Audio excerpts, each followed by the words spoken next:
Ce matin à 6h50, on a reçu un appel. Il y a une femme qui a été tuée sur son lieu de travail. Vous êtes ici pour déterminer la cause du décès. Et donc là, on voit qu'il y a un cutter, etc. On va s'approcher un peu. Il y a des infos en plus ou... Je vous donne effectivement quelques infos. La victime s'appelle Camille Lafont, elle a 25 ans. Elle a été retrouvée par l'homme de ménage du bâtiment, qui s'appelle Augustin Fichard. Elle est en très bonne santé, selon les résultats médicaux. Enfin, je veux dire, pas de problème physique, pas de maladie, pas de problèmes mentaux non plus. Dernière chose à noter, la victime était droitière. Pour nous, tout porte à croire qu'elle se serait suicidée, mais c'est votre expertise qui validera ou non cette hypothèse. Donc là, tu vois la liaison où? Ah oui, la liaison. Ah, waouh, c'est hyper bien fait. Waouh. Donc là, c'est avec un cutter, apparemment, qui a eu... Est-ce qu'on a le droit de toucher? Bien sûr. Je mets ma main dans le dos. Tu nous permets, Camille, avec le visage, juste de relever des trucs et tout ça, Ouais. parce que je pense qu'il y a des indices qui sont cachés, voilà, pour... Alors tu vois là, ce sont des plaies par un instrument tranchant qui ont été... C'est très bien fait, ceci dit. Je sais pas Qui a été fait, donc pas comme ça, mais comme ça, tu as vu? Alors, il y en a de plusieurs directions et c'est pas logique. Quand un suicide, d'habitude, les gens utilisent leur main dominante pour se suicider. Ils utilisent rarement la main qui n'est pas dominante. 1. 2, ces lésions-là sont beaucoup trop faibles pour expliquer le décès. Donc, il va falloir qu'on trouve autre chose pour Beaucoup expliquer trop que faible? Ah oui, oui, ça n'a pas saigné, il n'y a pas de sang. Il n'y a de sang nulle part. Et tu vois qu'elle ne traverse pas la peau. En fait, tu as des vaisseaux sanguins qui passent là. Tu as des veines, des elles grosses sont en veines. surface, relativement. Mais pour mourir d'une section veineuse, dans des situations comme celle-ci, c'est pas possible. Elle peut pas. Donc, il faudrait qu'on touche les artères. Mais les artères sont beaucoup plus profondes. Et à ce moment-là, et c'est pour ça que j'ai regardé en entrant, j'ai regardé s'il y avait dans la pièce des traces de projection sanguine. Il n'y en a pas, ou des traces d'écoulement, il n'y en a pas. Donc, clairement, elle n'a pas touché l'artère. Et d'ailleurs, on la verrait, hein. C'est pas assez profond pour qu'elle touche une artère. Donc ça, c'est pas la cause de décès. Ouais, qu'est-ce qu'il faut regarder d'autre, alors?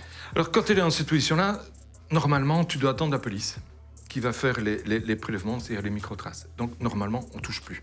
Mais moi, je peux déjà te dire qu'elle ne meurt pas de ça. Donc, je dois trouver une autre lésion pour expliquer le décès. Ça, c'est pas suffisant. Ok.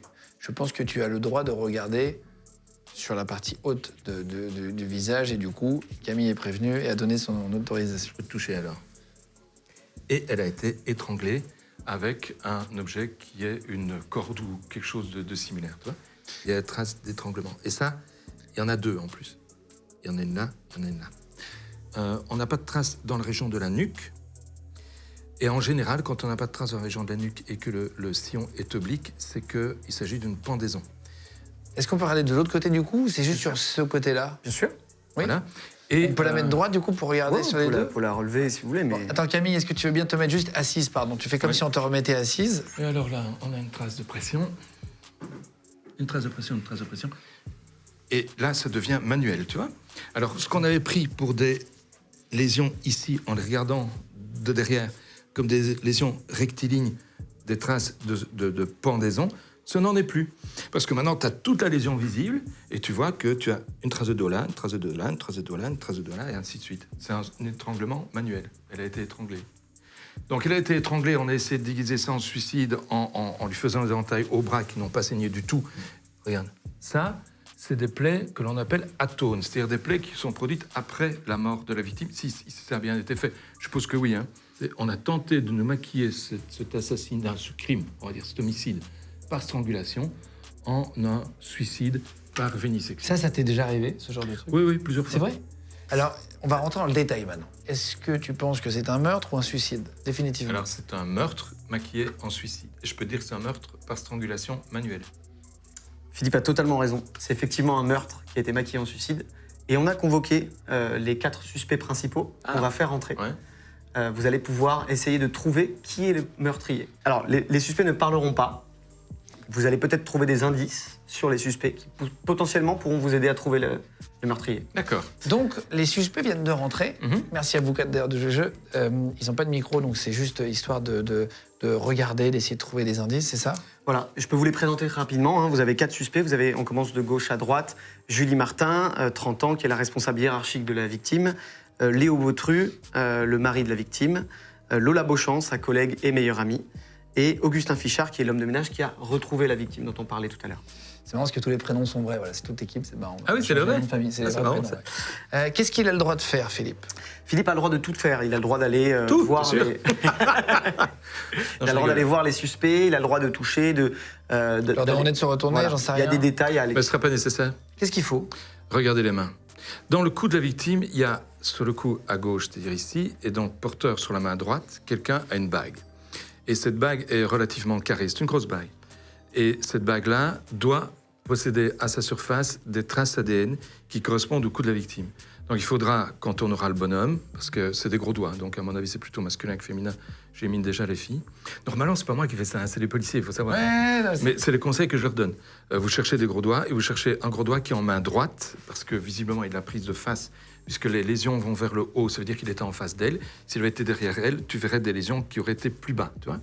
Et dans sa main, à sa main droite, un doigt inférieur, pas un doigt supérieur, donc le 4e ou le 5e, il y a une bague qui est relativement volumineuse, qui doit avoir une surface abrasive, parce que pour avoir créé la lésion que j'ai vue, qui est super bien faite, elle doit avoir une surface abrasive, et sur la surface abrasive, tu envoies ça à l'ADN, tu vas trouver des cellules de la fille. Donc on va voir les mains? Ouais.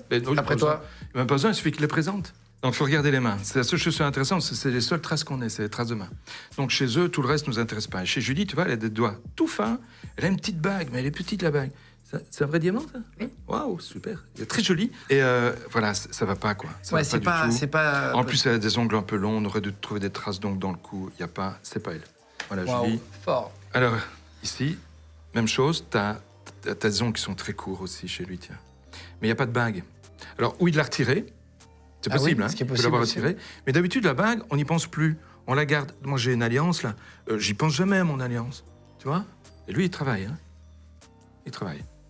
Tu sais pourquoi? Parce qu'il a des callosités, tu vois, là. Ouais, ça veut dire qu'il fait du sport? en Non, tout ça cas. veut dire qu'il travaille. Peut-être du sport, mais en tout cas, c'est avec la main, il travaille. Ok, ok. C'est un travailleur. Alors, là, c'est une jeune fille avec une très jolie Hein? bague, mais qui... Qui pourrait être rugueuse. Elle pourrait. Mais elle a les doigts quand même fins, quoi. Et puis, une fille, elle a les mains très, très sèches, tiens, et très froides. Comment tu sens qu'elle a les mains sèches et travers des gants en latex, toi? Comment Ah, c'est possible? Tu glisses pas bien. Et là, Putain, c'est sur des détails. Ça- T'es impressionnant. mais tu vois- Je trouve ça génial à voir. En fait, ça met en scène vraiment ton métier. Là, on avait Ouais. du mal à l'imaginer toujours. mais Là, ça, on d'habitude, voit. c'est le policier qui font. Hein. Moi, je leur donne des indications, ceux qui s'occupent du reste. Mais là, la bague est pas du bon côté. Pourquoi? Bah, parce que c'est dans le Ah, cou par à rapport gauche au- de la victime qu'on l'a vue, donc c'est forcément la main droite.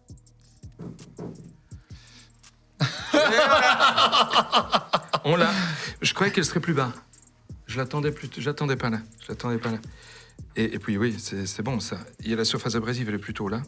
Et là, il y a moyen de prélever. Tu prends la Les bague, surfaces tu prends la- abrasives, c'est-à-dire Ça, ça peut. ça glisse. Ça, tu auras très peu d'ADN. Je touche, normalement, j'ai pas le droit. Hein. D'accord, d'accord. Mais tu as très peu d'ADN sur quelque chose qui est lisse comme ça, tu n'en trouveras pas. Il faut un petit peu d'abrasion. Alors, on peut espérer que c'est avec ce côté-là de la bague qu'il a touché. Donc, cette bague-là est le bon candidat pour la strangulation manuelle. Pourquoi? Parce qu'elle est assez large. Elle est à la main droite, dans les derniers doigts. Je la voyais plutôt au 4e, 5e, elle est au 3e. C'est pas très grave. Et puis, effectivement, comme tu l'as remarqué, il y a cette trace-là. Et là, tu vois que le gars vit. D'ailleurs, il vit, il respire. Mais parce que les plaies saignent. Alors, on aurait dû remettre un peu de sang là aussi, hein, clairement.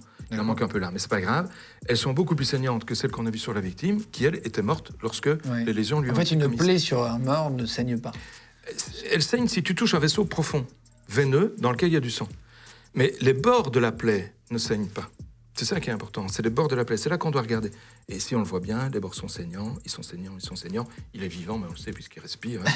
Et on est heureux qu'il respire.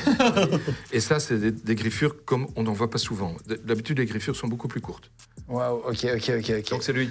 Est-ce qu'il y a d'autres indices à vérifier ou on fouille? Est-ce qu'on fouille ailleurs ou pas? Non, mais dis-nous juste. Là, regarde, la victime Ah, s'est oh défendue, là tu là vois. là là là. Il a été griffé. Ah oui, putain, j'avais pas vu, bien vu. Ici, voilà, c'est des belles traces de griffures. De nouveau, tu vois la différence? D'après toi, qui est le tueur de la personne, donc Camille, qui est en C'est Augustin, mais ça c'est clair, tu peux pas le rater. Il a des traces dans le cou qui sont évocatrices de défense de la part de la victime.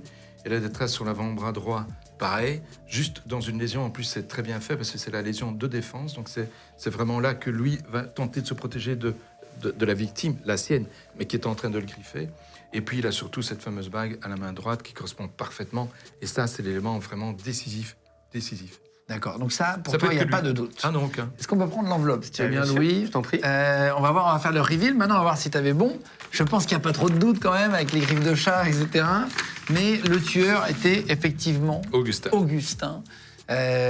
Donc tu as fait un sans faute. C'est souvent comme ça sur une scène de crime. Parfois, c'est C'est- résolu aussi vite. Oui, oui. Ça t'arrive? Ça peut aller très très vite, ça peut aussi prendre énormément de temps. Mais si tu n'as pas... les premières heures d'une enquête judiciaire sont les plus importantes. C'est là que tu as le plus de détails, c'est là que tu as le plus d'éléments. Et c'est ça qu'on doit amener, un maximum d'éléments au juge. C'est toute une réflexion qu'on doit avoir sur une scène de crime de toute façon. Ne jamais prendre ce qu'on a comme premier élément comme argent comptant.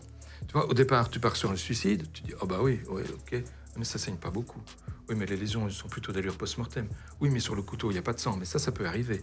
Donc, et puis tu évolues, et en évoluant, tu trouves. Et alors, quand je dégage le coup et je vois les traces, normalement, tout s'arrête là. Et on appelle le labo, et on appelle le magistrat, on appelle la police. Traces parce que là, tu sais d'ADN, que c'est un etc. meurtre. Alors, au départ, je peux pas la manipuler, puisqu'on va faire l'AD. Ici, c'était des traces assez longues, évocateurs d'une strangulation au lien. Avec une Donc, corde. au départ, tu pars sur une idée. Mais tu n'as pas fini de faire l'examen. Et puis, tu continues l'examen parce qu'on on imagine que la police est passée, elle a fait toutes les preuves dont il fallait. Et là, tu te rends compte que c'est autre chose. Et tu dois être capable de rebondir sur autre chose. Tu vois? C'est tout le temps comme ça. Ouais. Donc, ne jamais considérer comme argent comptant la première idée que tu as. Tu dois toujours être capable d'évoluer en même temps que l'affaire évolue, en même temps que tes découvertes évoluent.